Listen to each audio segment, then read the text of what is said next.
Welcome to Bunky's Woodworking. Okay, so we are going to be doing something a little different. We're going to do a build video.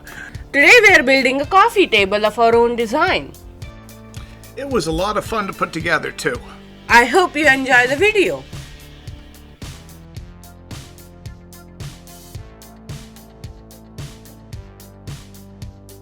Okay, we just got done with our coffee table. It has cherry and walnut on the top, and of course plywood for the sides. We have box joints for the sides, combining both sides of the table, so it makes it a pretty strong joint. Then we also have the lift so you can sit down, work on homework or whatever the heck you might be doing, and after you're done, set her down, and the table is very solid. Okay, so next we're going to go ahead and go right into the build video where we can see how everybody can go ahead and make this, and maybe where you can find the plans. Okay, so we start our process in ViaCAD, where we design a 2D drawing of the piece of furniture that we're making. Then we take that 2D drawing and we export it into DXF. Then we convert that DXF file to SVG, where we are able to open it in our Maker Cam. The Maker Cam then converts it to a G file that the CNC can read in order to cut that piece of furniture.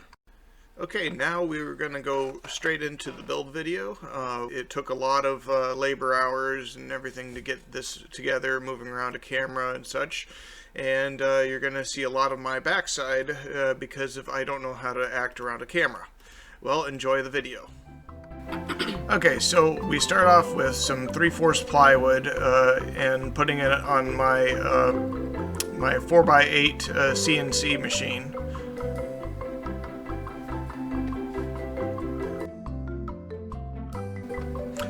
Okay, so I'm finding a new home for the CNC, and then I'm going to start cutting here in a minute. Then I'm going ahead and preparing 1/2-inch ply for the top and the bottom of the coffee table that we have. What I find that it's really great about having the CNC is that even though I could be personally doing the cuts that the CNC is doing on a board and have a lot less waste, that it can be doing its thing with pretty good accuracy, probably better than my own, and while I am doing other things.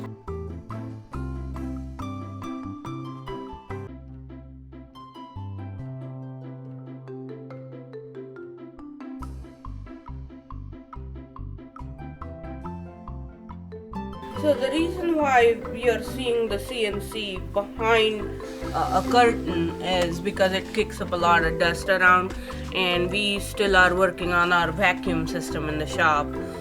So we thought it's best to at least have it minimized because these are really fine particles that are in the air, and that's why you can see Tim going around in a mask. Sometimes He forgets. Well, we were really, during this operation, in the background I was using the saw, I was using all these different things. The CNC had a lot of fine particles, but I ended up, when I and the CNC were going, it was pretty bad at the time.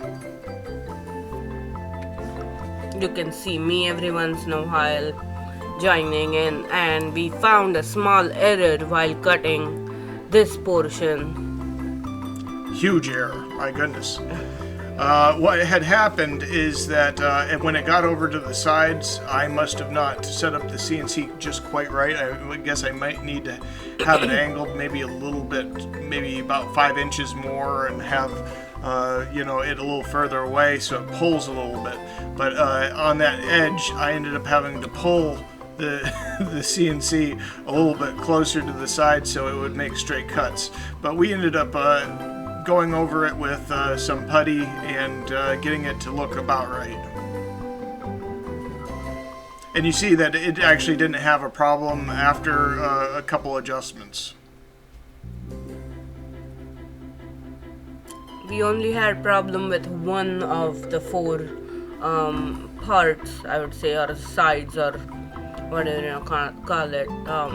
But only one of them had an issue, which was to the furthest right from the home of the machine, and that could be because of the distance between the two motors, and there was some slack. And as I mentioned, our vacuum system is not that perfect, so some dust particles are also getting trapped on the rails of the CNC. It was getting pulled. Anyways, there was a couple ways that I was thinking about correcting this. I was thinking about putting almost like a puzzle piece, inside of there, and just cutting out that portion again and distributing it, or just cutting out that whole piece again. But I thought the puzzle piece idea was pretty a neat idea, having like a lobe in a slot that I could just slip that into. But we went for the easy way, just put some wood putty in there, and it's not as noticeable as I would have thought.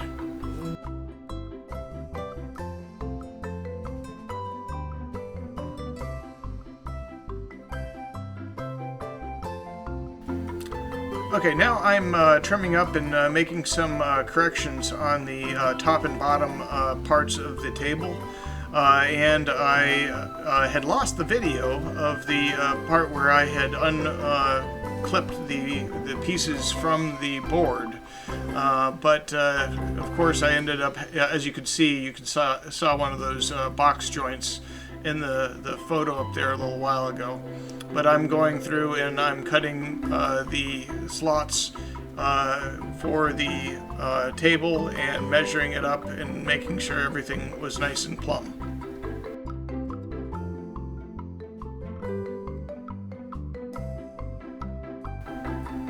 Okay, so went ahead and started sanding this down, and we're going to go ahead and start putting this together loosely without any glue or anything substantial, no screws or anything.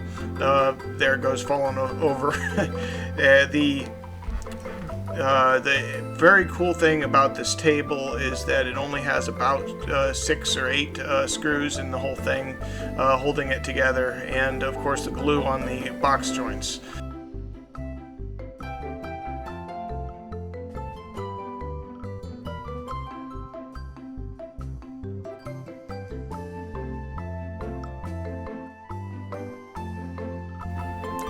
Okay, so as you can see, I've gotten the glue out and I've put some screws in, gluing up and getting the top and sides together and the bottom.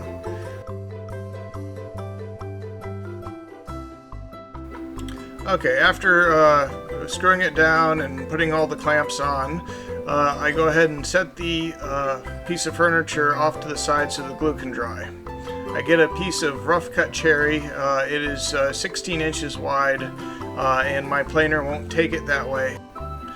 So we mark it off into 24-inch boards, and then I go ahead and rip it to 8-inch, right around 8 inches a piece.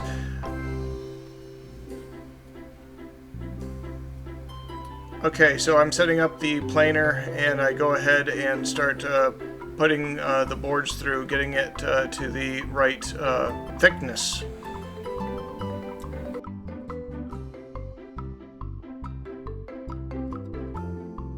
After all the boards went through the thickness planer and made them the same thickness, we measured and cut everything to 23.5 inches.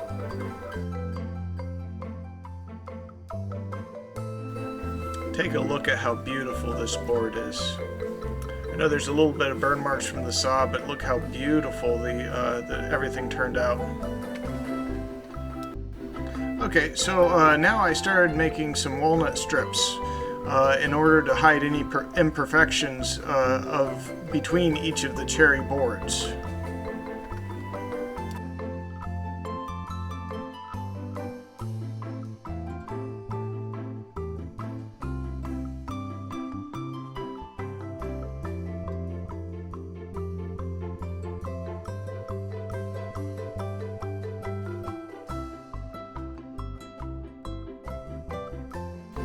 Okay, so I started the glue up, putting the boards together, and we had labeled all the boards, and now I'm using every single clamp in the entire shop in order to do it, and holding the whole thing down with weighted pieces of equipment that I had laying around. This was a big glue up.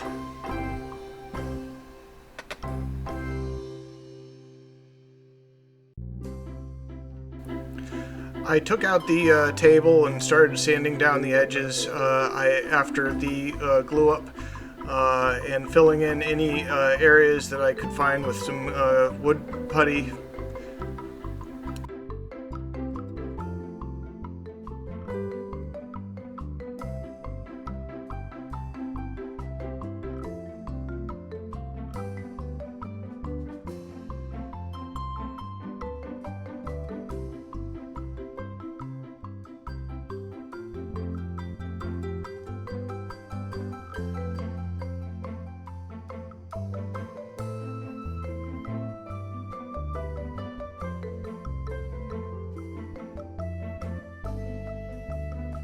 Went ahead and got done with the glue up and took off the clamps.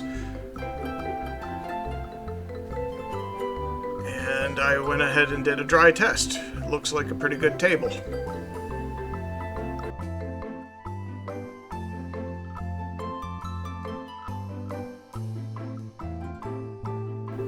Okay, so then I go ahead and set up the other room for putting a layer of stain on the bottom of the table.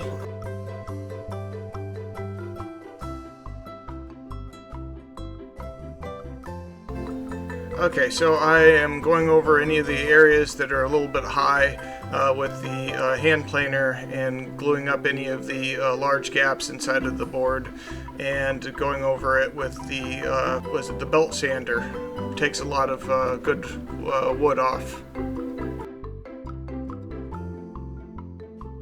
Okay, so here's a quick before and after. The polyurethane turned out great. Okay, so this is me putting together the mechanism.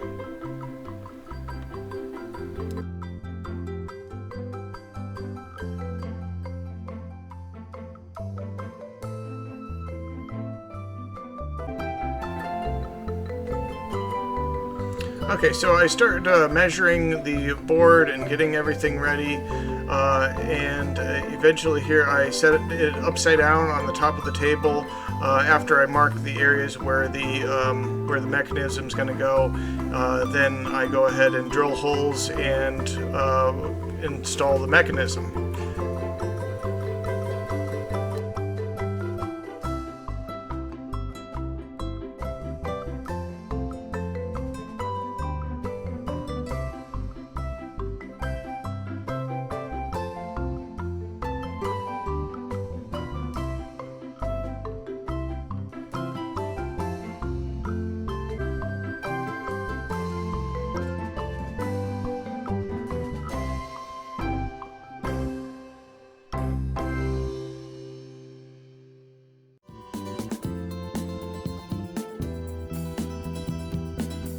Here is the finished product at its location.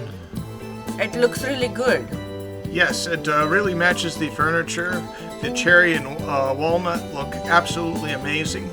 And the cat really, really loves the little area underneath the table. It turned out to be a perfect little project. And a great first video, in my opinion.